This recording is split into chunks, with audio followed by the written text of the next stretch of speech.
काँग्रेस कमिटीमध्ये सुद्धा साहेबांचा फोटो त्या काँग्रेसच्या पुढाऱ्यांनी लावला नव्हता. आज साहेबांचा फोटो वापरून हे लोक मतं मागतात.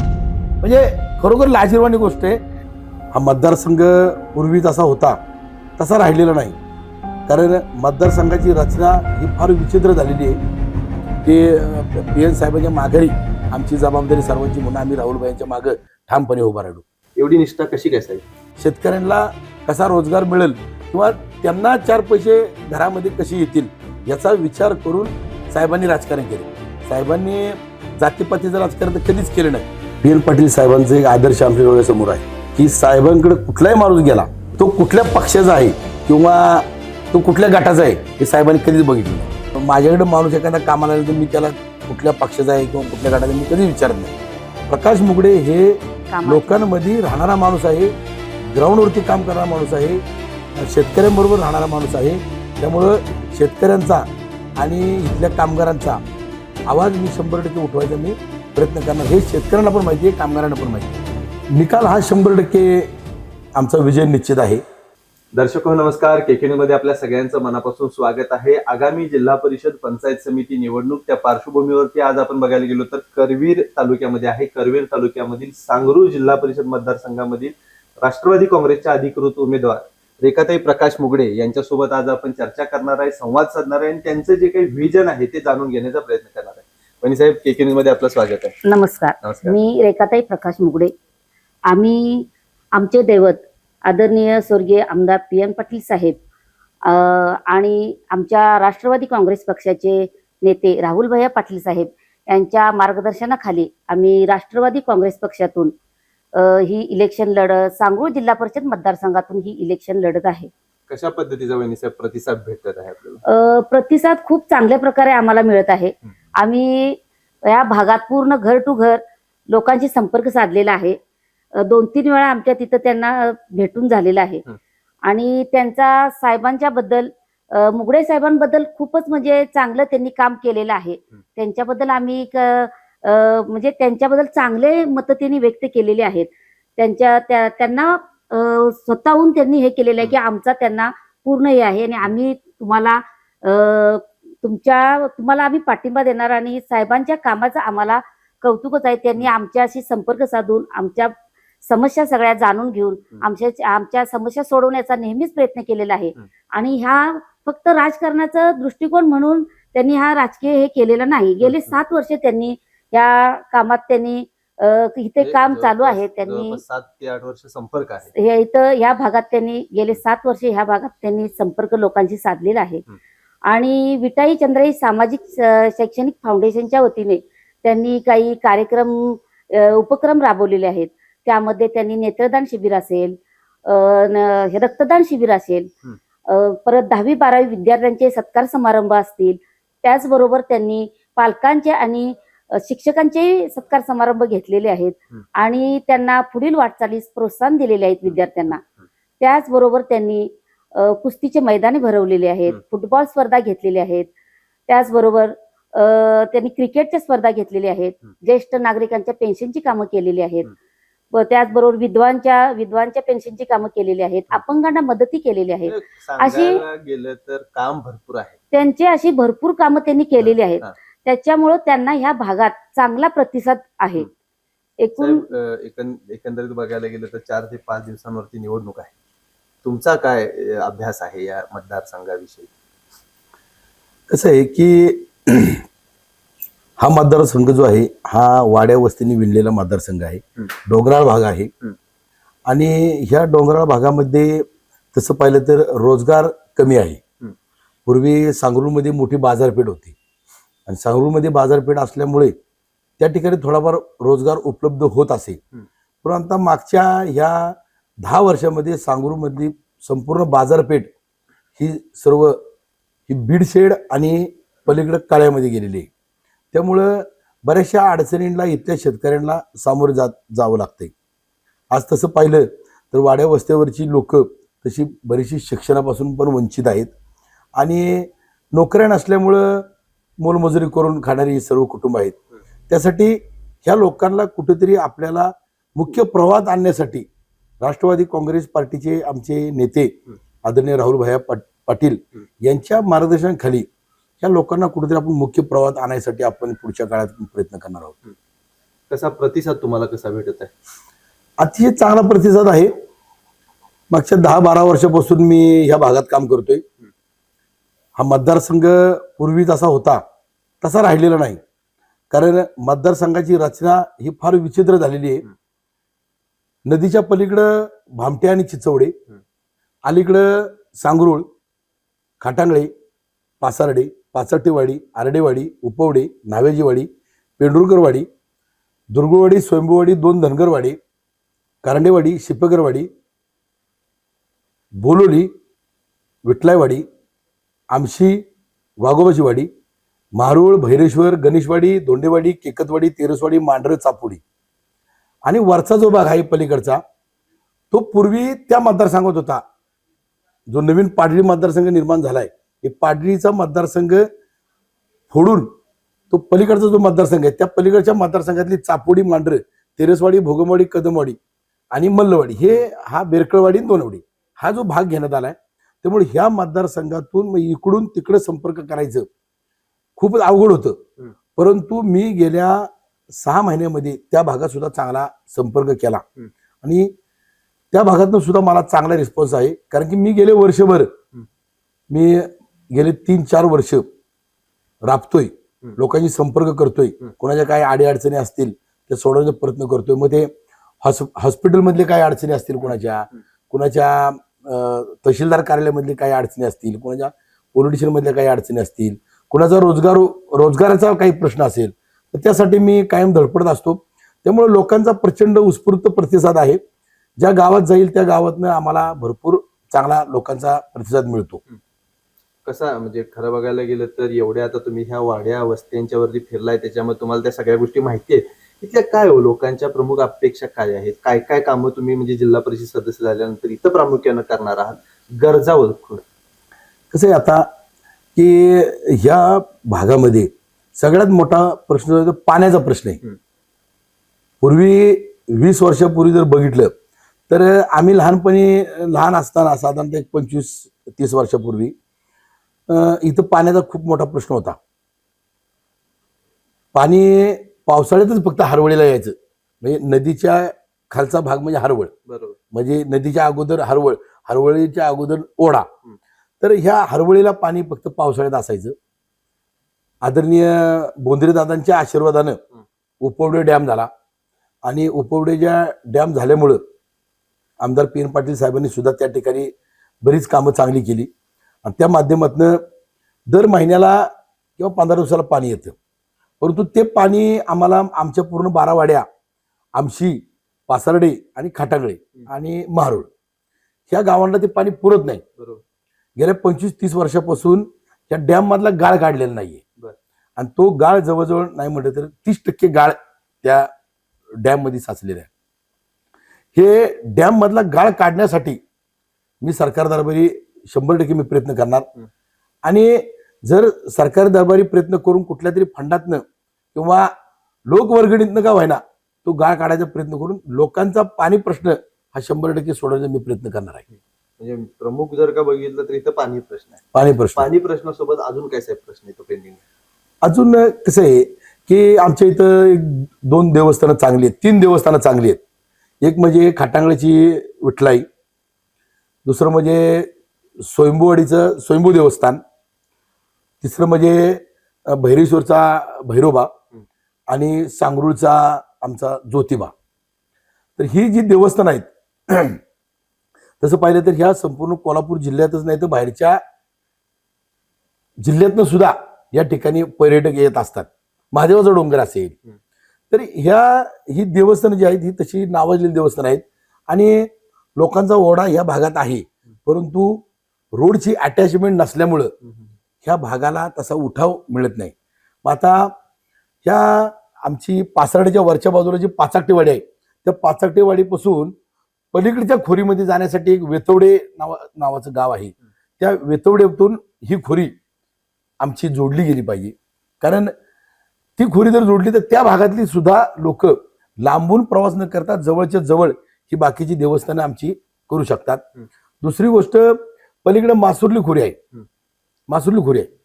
तर धनगरवाडा जो आहे, स्वयंभूवाडीच्या वरच्या बाजूला धनगरवाडा जो आहे, त्या धनगरवाड्यापासून स्वयंभूवाडीतनं धनगरवाड्यातून पलीकडची जी खोरी आहे, सुळे कोदवडे असेल किंवा मासुर्ली खोरी असेल, ती मासुर्ली खोरी सुद्धा इकडे जर जोडली गेली तर बऱ्यापैकी तिकडचे पर्यटक किंवा तिकडचे जे भक्त आहेत, हे आमचे विठलाई असेल, ज्योतिबा असेल, स्वयंभू देवस्थान असेल किंवा भैरवाचं देवस्थान असेल, या ठिकाणी ती लोक येऊन दर्शन घेऊन या भागामध्ये थोडं हॉटेलचं जाळं निर्माण होऊ शकतं, 4 लोकांना रोजगार मिळू शकतो.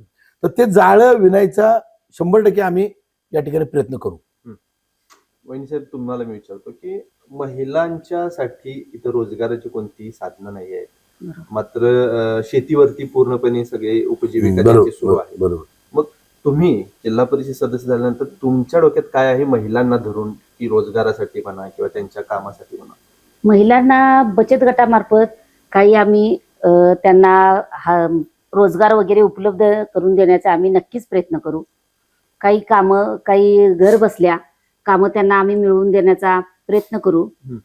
आता काय आहे की मी 1996 मध्ये टाटा मोटर्स लागलो होतो.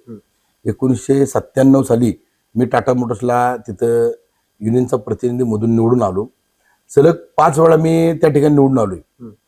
तर त्या ठिकाणी एक मोठी कॅन्टीन आहे. तिथं जवळजवळ 30,000 लोकांचं जेवण केलं जातं. तर तिथं वेगवेगळे मसाले लागतात, पापड लागतात, चटणी लागते. तर त्या माध्यमातून टाटा मोटर्सच्या माध्यमातून सुद्धा आम्ही ह्या भागात काही लोकांना रोजगार देण्याचा प्रयत्न आम्ही 100% करू. महिला गृहउद्योग स्थापन करून आपण त्या ठिकाणी लोकांना, महिलांना रोजगार देण्याचं आपण काम करू. हे म्हणजे खूप मोठ्या प्रमाणामध्ये होऊ शकतं. हा, होऊ शकतं. आज पिंपरी चिंचवड असेल किंवा आपली कागलची 5 स्टार MIDC असेल, या ठिकाणी मोठमोठे कंपनी आलेल्या आहेत. परंतु तिथं त्या ठिकाणी लोकांना जे फूड लागतं किंवा पापड लागतात, लोणचे लागतात, जेवणासाठी मसाले लागतात, हे सर्व मला वाटतं बाहेर न येतात. सगळ्यात तर महत्त्वाचं त्याची निर्मिती आपण आपल्या भागात, खेडेगावात करून त्याचा पुरवठा त्या लोकांना करायचं मानस आम्ही ठेवलाय. म्हणजे सगळ्यात महत्त्वाचं घर बसल्या महिलांना हे गोष्टी मिळाल्या तर त्याची मागणी देखील खूप आहे. घर बसल्या महिलांना रोजगार उपलब्ध होईल. बरोबर. निवडणूक साहेब 5 दिवसांवरती आहे. एकूण एक वातावरण बघता उद्याच्या 9 तारखेला निकाल काय लागेल, तुम्हाला काय वाटतं? निकाल हा 100% आमचा विजय निश्चित आहे.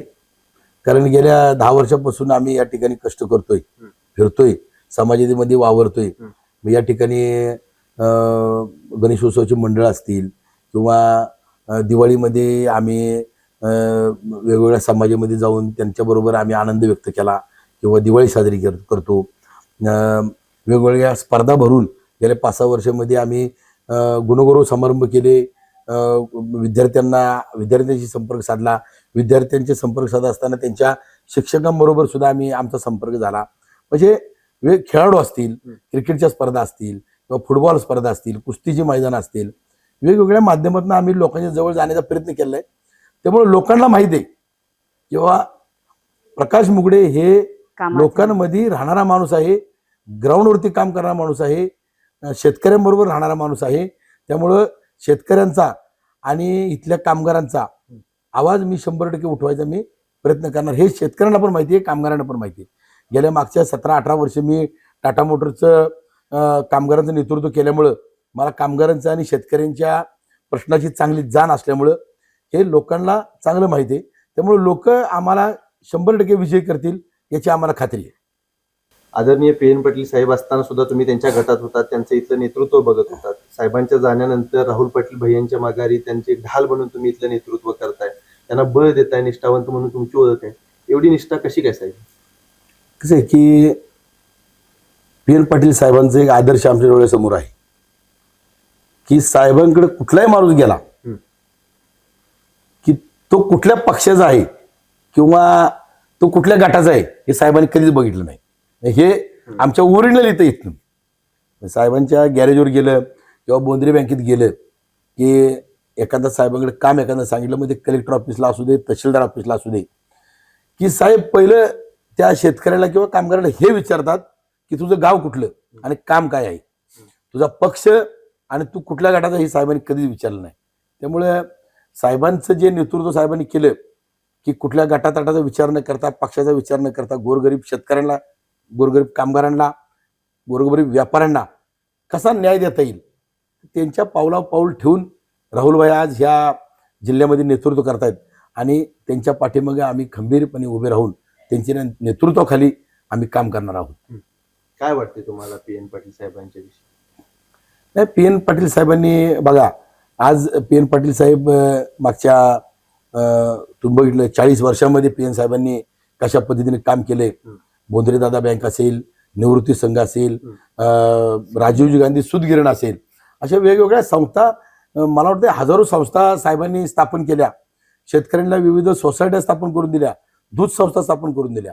आणि त्याच्या माध्यमातून शेतकऱ्यांना कसा रोजगार मिळेल किंवा त्यांना 4 पैसे घरामध्ये कसे येतील याचा विचार करून साहेबांनी राजकारण केलं. साहेबांनी जातीपातीचं राजकारण तर कधीच केलं नाही.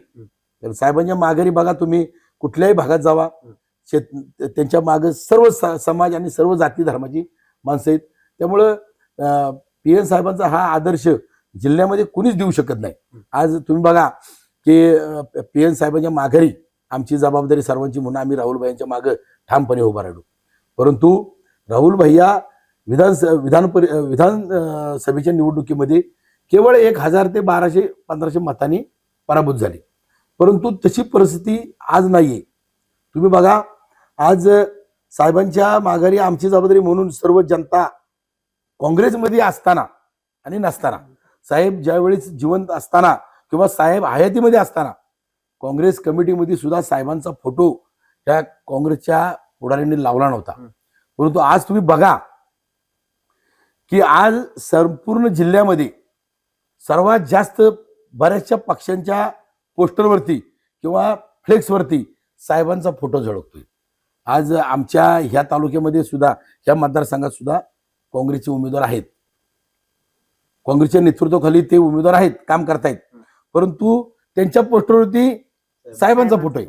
परंतु जे उमेदवार आहेत त्यांनी काँग्रेस पक्षाचा कधीही प्रचार केला नाही. तुम्ही बघा, माहिती घ्या.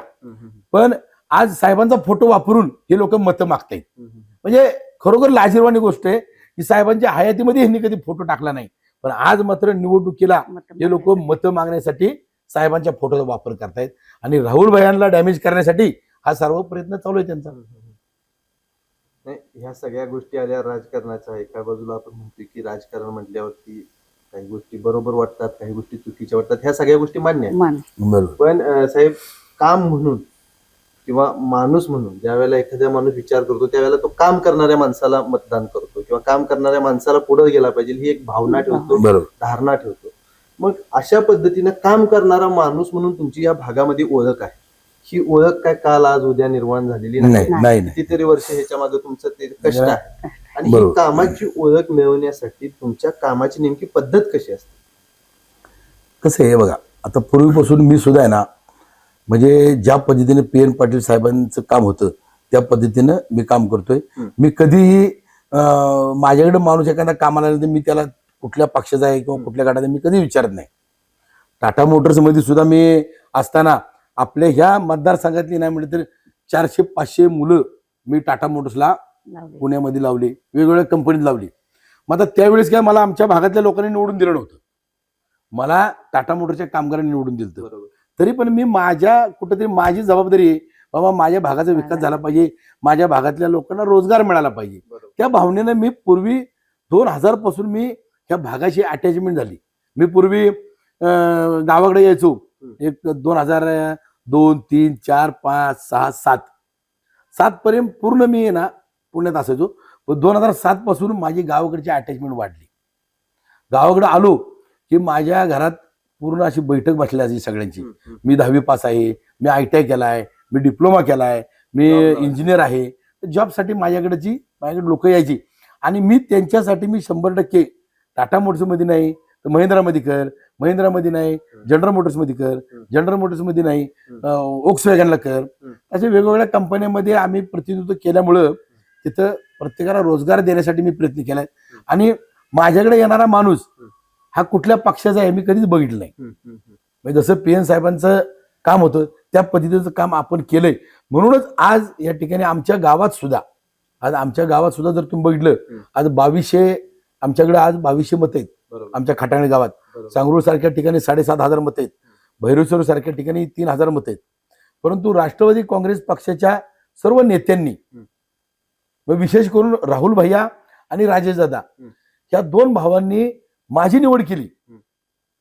तर त्याच्यातच सर्व भागानं समजून गेलेत की हा माणूस गेले 10-12 वर्ष सामाजिक कार्य करतोय. म्हणूनच राहुल भैया आणि राजेश दादांनी त्याला न्याय दिलेला आहे.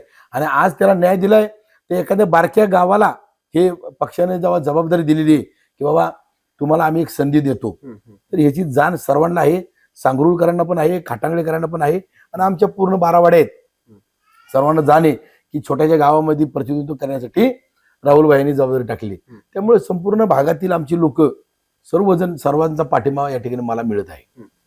एका बाजूला बघितलं तर साहेबांनी घालून दिलेली जी विचारधारा आहे त्या विचारधारेवरती चालण्याचा कुठे ना कुठेतरी प्रयत्न आपण करतो. साहेब, निवडणुकीमध्ये कोणत्या मुद्द्यांवरती आपण ही निवडणूक लढत आहात आणि आता उद्याच्या ह्या लोकांना आव्हान काय कराल या निवडणुकीच्या पार्श्वभूमीवरती? हे बघा की आज तसं जर पाहिलं तर आपल्या ह्या कोल्हापूर जिल्ह्यामध्ये भाजप असेल, शिवसेना असेल किंवा आमचा राष्ट्रवादी पक्ष असेल ही तशी तिन्ही पक्ष केंद्रामध्ये आणि महाराष्ट्र राज्यात युती सरकारमध्ये आहेत. बरोबर. परंतु कसं आहे की जो जिता वही सिकंदर, शेवटी जिल्ह्यामध्ये जिल्हा परिषदेच्या निवडणुका झाल्यानंतर हे तिन्ही पक्ष एकत्र येणार आहेत. बरोबर. परंतु आज या ठिकाणी आम्ही काम करत असताना शेवटी प्रत्येकाला कुठे ना कुठे संधी मिळावी ही अपेक्षा असते. म्हणून मी उभा आहे, माझ्या विरोधातले लोक सुद्धा उभे आहेत. आम्ही एकमेकावर कुठेही कधी टीका केलेली नाही. परंतु आज माझ्या विरोधी जे उमेदवार आहेत त्यांच्याकडे साखर कारखान्याचं नेतृत्व आहे. ते आज कारखान्यामध्ये उपाध्यक्ष म्हणून काम करतात, व्हाईस चेअरमन म्हणून काम करतात. मग माझं काय आव्हान आहे लोकांना की त्यांना एक संधी तुम्ही पूर्वी दिलेली आहे. ते व्हाईस चेअरमन आहेत कुंभी कासारी साखर कारखान्याचे, तर त्यांनी तिथलं नियोजन बघावं चांगलं, जेणेकरून तिथल्या कामगारांचा रोज महिन्याला पगार मिळावा, तिथल्या कामगारांची ग्रॅज्युटी मिळावी, शेतकऱ्यांना ऊसाला दर चांगला मिळावा. त्यांच्यावर भरपूर जबाबदारी आहे. त्यामुळं त्यांना जबाबदारी न देता ही जबाबदारी ह्या मतदारसंघाची मला दिली तर अतिशय चांगल्या पद्धतीचं काम आम्ही या ठिकाणी करू शकतो. भाषणात देखील बघितलं साहेब कुठेही टीका नसते तुमची.